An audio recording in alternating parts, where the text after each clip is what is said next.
This is Scott the Fix-It Guy. Our goal with our videos is to empower you to be able to do the repairs on your own and save a whole lot of money and also get that great feeling of having fixed it by yourself.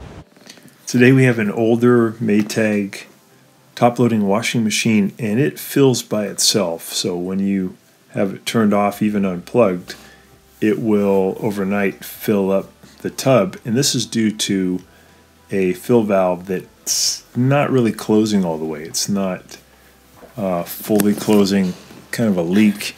So it's pretty easy to replace. Just want to make sure it's unplugged.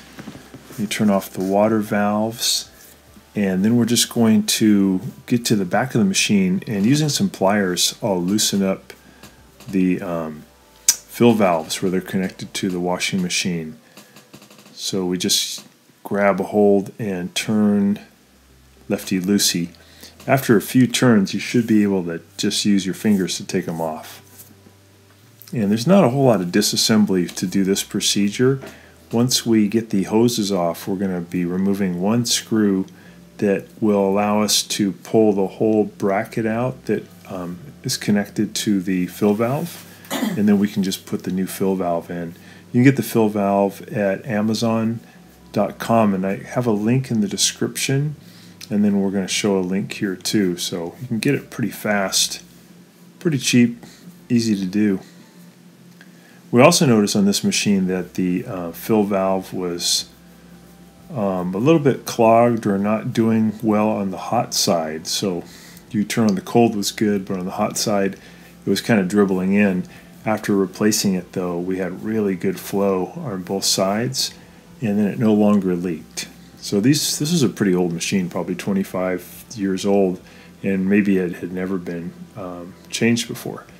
So now we're just using the hands to spin them off. Try not to mix up the hoses though. Try to remember which one went on top, which one went on the bottom. And we're going to remove this little screw here at the top. And I have a special tool that can make an angle turn. I got this at Home Depot. It's made by DeWalt. It makes it really easy to get into these tight spaces, but you can just move the machine out to help get in there. So I'll spin off this one screw, and then I can actually get this whole module out from away from the washing machine where I can work on it a little bit easier. Once I get it out, there's a couple screws I have to take off that will remove the old fill valve.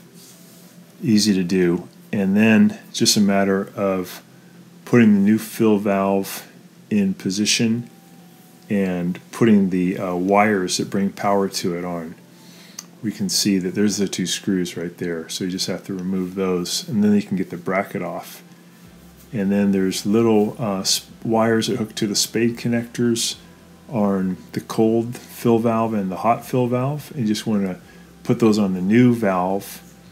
And then there's one hose that you have to take a hose clamp off of, and then you can put that hose onto the new valve and then just put it back together and you are done. So here's the new valve. This is the part number, and again we have a link in the description so that you can order it really easily. They're pretty cheap.